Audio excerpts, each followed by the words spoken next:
Again, our mission really is about getting women of all abilities and all paces in running.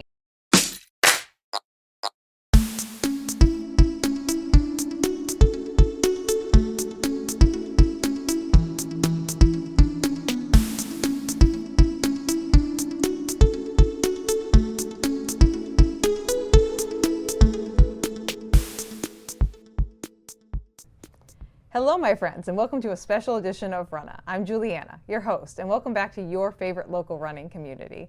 This week, we have a very special guest because I am here at the Every Women's Marathon screening of their film, Forward is a Pace, and we have the Team Milk Executive Director?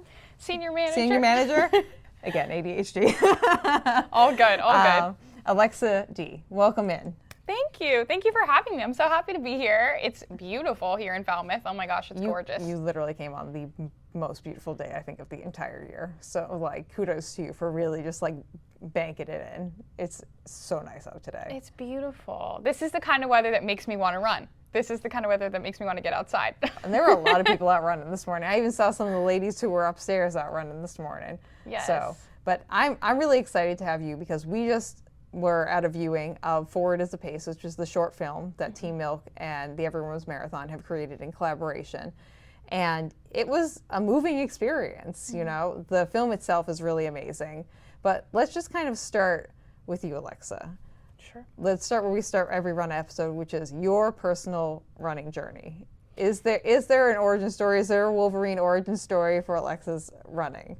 I so appreciate this question. I think I've loved so much about being on Team Milk and working on Every Women's Marathon, everyone has their own run story. Everyone has a unique story of how they get into this sport. For me, growing up, I think I sampled every sport I could possibly sample. I played field hockey, lacrosse, basketball. I tried everything. And honestly, a lot of coaches put me on defense because I was a slower runner, I was a slower mover in cardio. And with that, I sort of developed this internal doubt, like, is running really for me? Because I think I was told often, being slow, maybe I'm not the best on the field.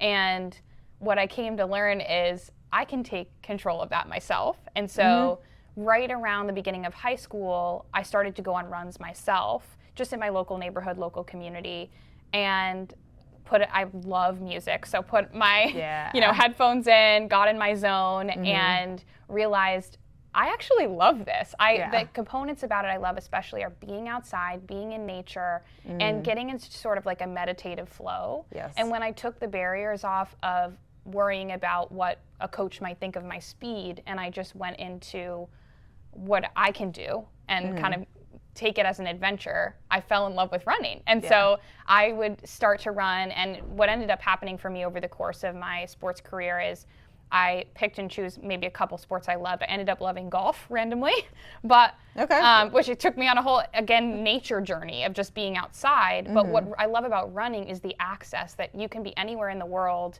and just lace up and go on a run. And so for me, about a 3-mile distance is like my sweet spot to feel like I got a meditation in for the day, feel like I touched grass for the day, got some air for the day, and mentally it has really helped me. And it's also kind of created this confidence of believing in myself that I love for running. So that's me. That's my running journey. No, I really love the angle that you're coming at it from, of finding your place in running and not being judgmental about it towards, like, yourself, more or less, because we're our own biggest critics.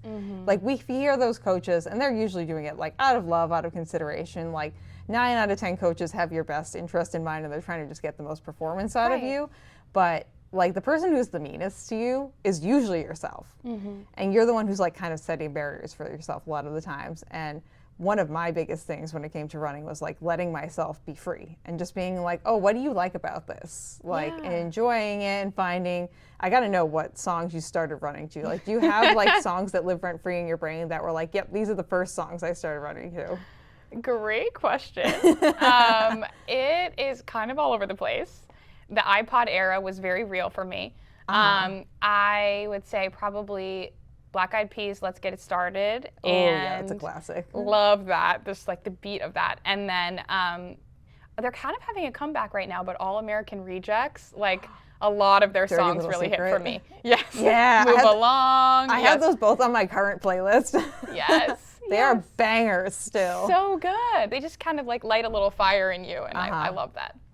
I love this. I feel like most runners, especially people who just have like an affinity towards like creative and musical things in general, we associate songs with like certain points in our running journey.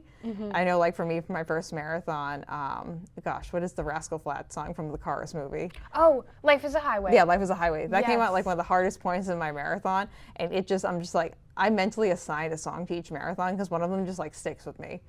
And it's just like that music is something that connects us with running, and it can be a part of like what makes you fall in love with running as well too. Totally. And the evolution of that as time moves. There's some songs I think that will always be in my heart while I'm running that they come on and I can connect to so many parts of life. You just like start vibing. You're like, yeah. Yes. It's a totally. nice time.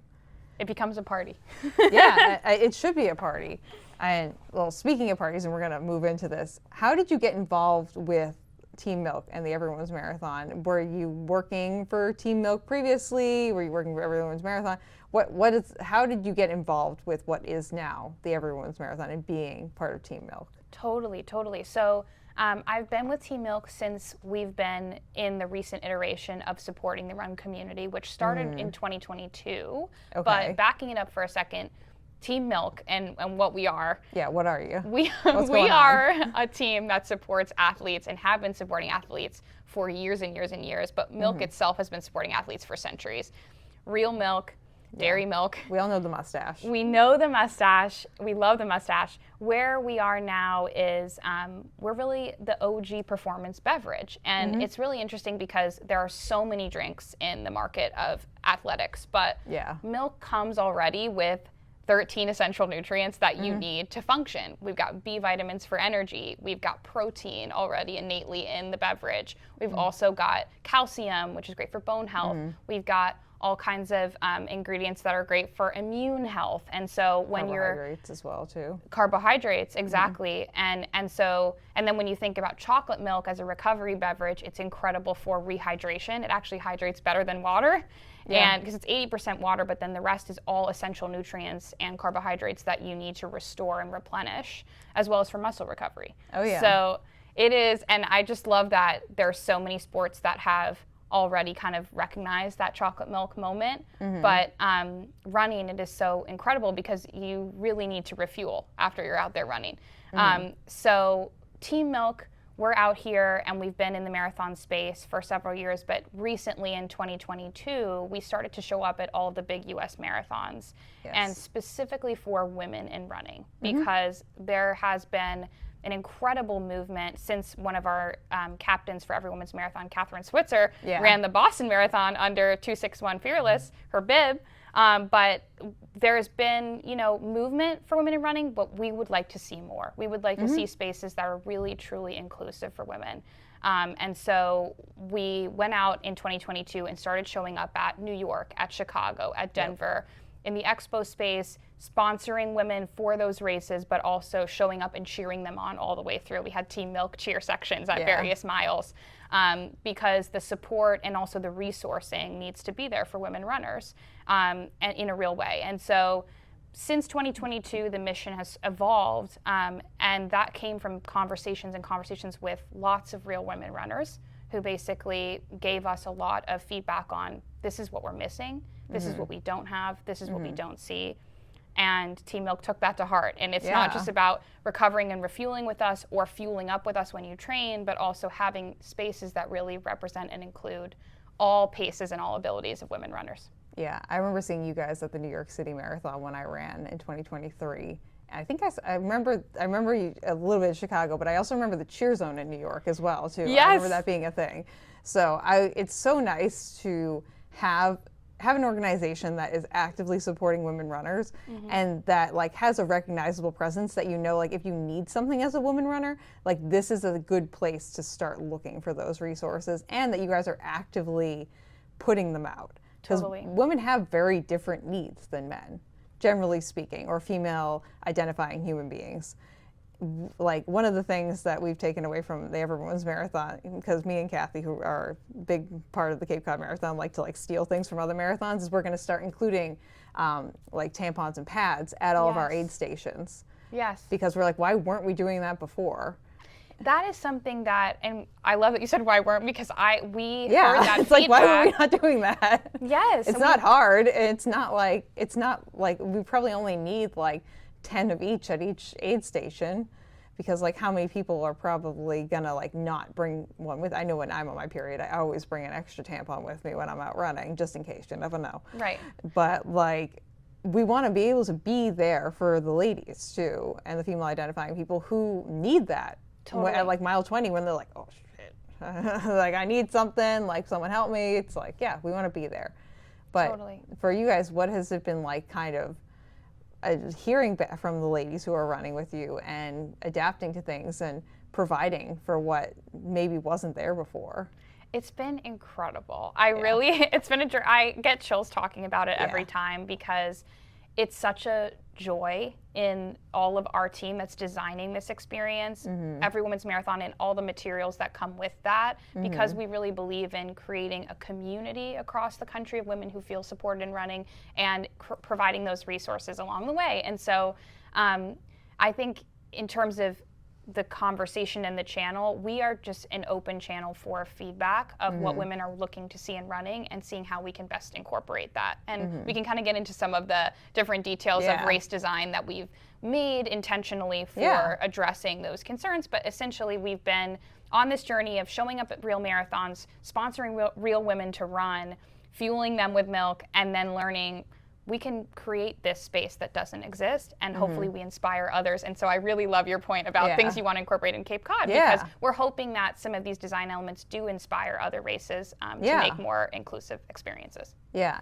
so let's talk about that. What are the things that you guys have like really, like maybe like your key tentpole things that you have implemented as part of the 26 Point True Marathon experience that really make it different from like your every other marathon out there? Because there's no other marathon out there that is specifically catered to ladies. Yes.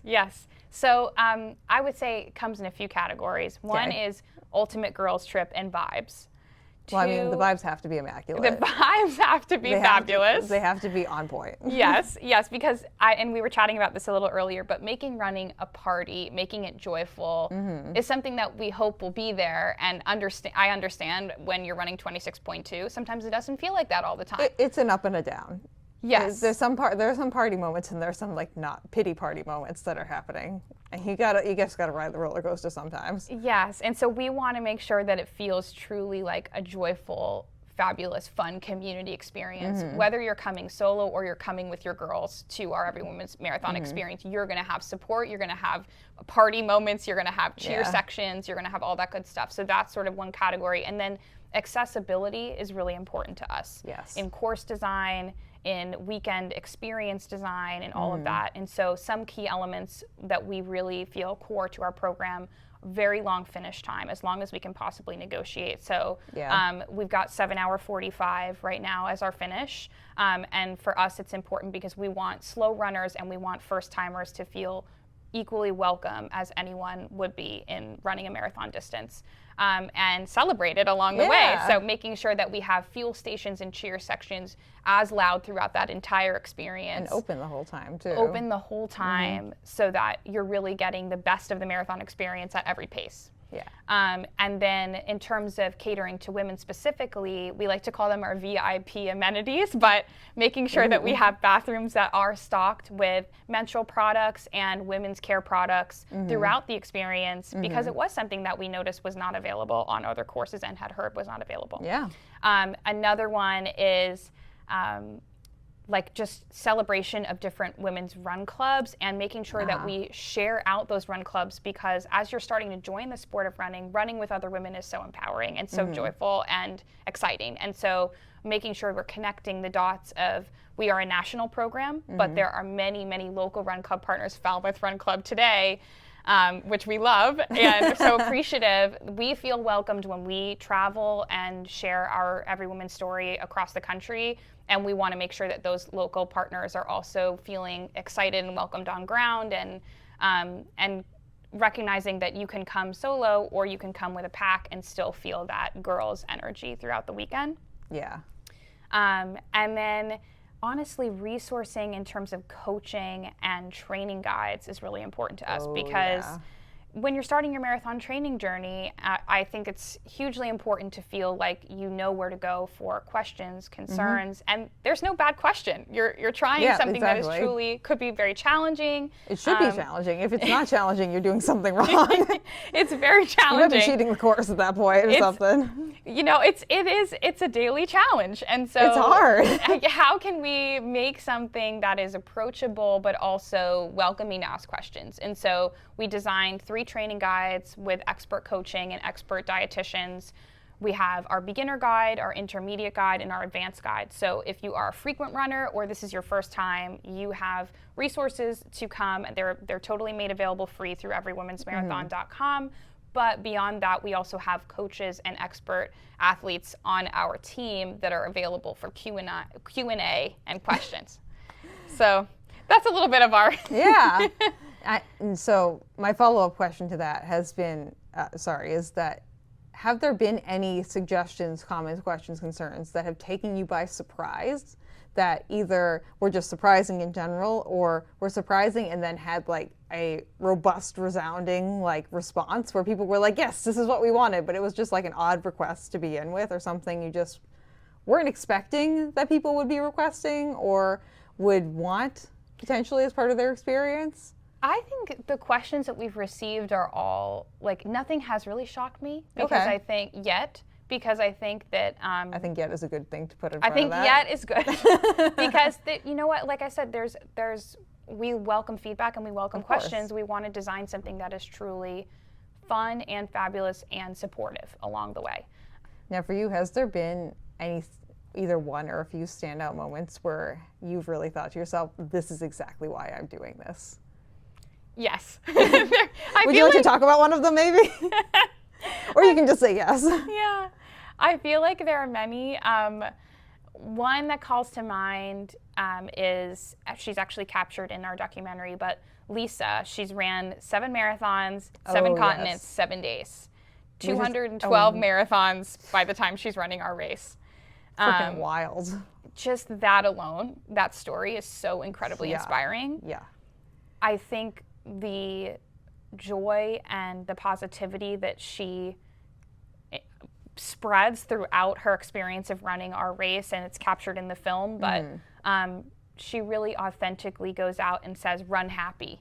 And embodies that. And she also shares that with runners, which we had 40% first timers last year on ground with us. Fantastic. Which is amazing. Love that. And the support in the course was really, really real. And it's women like her that want to share this mission of distance running with so many people and want to genuinely run alongside you and encourage you, which was happening throughout the marathon when so many like mini conversations were happening, and Lisa's really representative of that feeling. One of my favorite things that I like to do when I am running a marathon, or just I did it this morning when I was running, I do it like on a daily basis, is give what I call a power up, which means I run by you and we give a fist bump, because that's usually easier because people's hands are usually like this. Yeah. And I go, good job, and I give people a fist bump, and I'll just do it on any random day of the week. I don't really care. I love that. The thing is, it's a completely selfish thing, because when I do that, I get the power up. I feel like, yeah! And I just like, I get like an extra little pep in my step for a little bit. Yes. So it gives people a little bit of energy, but also is very selfish on my side too, because I'm like, yeah, I stole their energy because we're having fun together now. The connection is real. Which I guess I'll share one more anecdote from Savannah last year's race. But we had a lot of out and backs. It was a flat course, but out and backs in that the way that the city of Savannah is designed, there's a lot of neighborhood pockets where you'd be running and kind of like a cul-de-sac moment there. Exactly. And you couldn't make this up. The support on the course of runners was so real that women who didn't know each other at all were high-fiving, were fist bumping each other as they were going out and back and just screaming like, you got this, girl, you go. Like incredible energy. And that was a first for me to see that on a course authentically come to life. When it comes to the documentary specifically, where did the idea for that start? Like, obviously someone had to be like, oh, let's document this. And you have to think about that at least a little bit ahead of time, because you need to get the camera equipment, the people, plan out shots that you want to get. Totally. So that is from the heart of Team Milk, who's behind Every Women's Marathon. And so we have the ability to share the story of what we're building with Every Women's Marathon, and we've thought about different ways to do that. We certainly have our socials live, where you can see sort of short form video of the experience, of the materials that we offer, but we realized there was a much bigger story to tell here. So it was an intentionally designed documentary piece to capture the first year of Every Women's Marathon and the team building it as well. Catherine Switzer being one of our biggest role models, as well as inspirations in the design. But I think what's been amazing is just to see it come to life on ground and captured. You can't make it up. These are real stories of real women who showed up at this race for the first time that it ever was organized, and they're beautiful and touching and moving stories, and they're very, very real, which is awesome. How many times have you cried? More than I can count. More than I can count, and I know it will keep happening. I just know if I were you, the count would be at least over 300 right now, at an absolute minimum. Yeah, I don't think I can even put a number on it, but that's what makes me so excited to get this out into the world. I do really want more people to see Forward as a Pace. We've been on the film festival circuit nationally. We've had some screenings in LA, in DC, here in Falmouth, in Arkansas. We've kind of been all over, and this will continue, but we're working towards figuring out how to release the film wider, so that people can see it. Yeah, I'm assuming then there are plans so people can watch this from home if they can't access one of these film festivals around here. I mean, we're lucky here in Falmouth. We have the Woods Hole Film Festival that happens every year. Very fun, eclectic, and cute. But there is plans to get this out to the larger audience. Yes, we are working on those plans. Okay. We will let you know. Check us out, everywomensmarathon.com. But yeah, we're working on it. Yeah, and you said that this year's race is happening in Savannah, Georgia. Is there anything between last year's race and this year's race, besides the location, that you are excited for to either be changed or included or like upgraded, more or less? Yes. So last year we were in Savannah, Georgia. This year we will be in Scottsdale, Arizona, November 16th. Oh, did I say Savannah for a second time? I might have said that twice. Totally okay. I've said it a lot, but I just love to give it credit for its inaugural amazing year that it was. We give creds. We give creds. It was fantastic. We will be in Scottsdale, Arizona this year. We're so excited to travel. We really intentionally want to make sure that women can access this race across the country, and so moving it to the West Coast, we're really excited to have West Coast runners that will be local this year.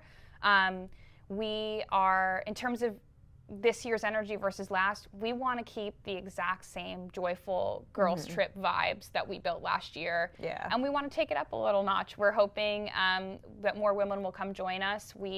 Our registration is still open. There is still time to register.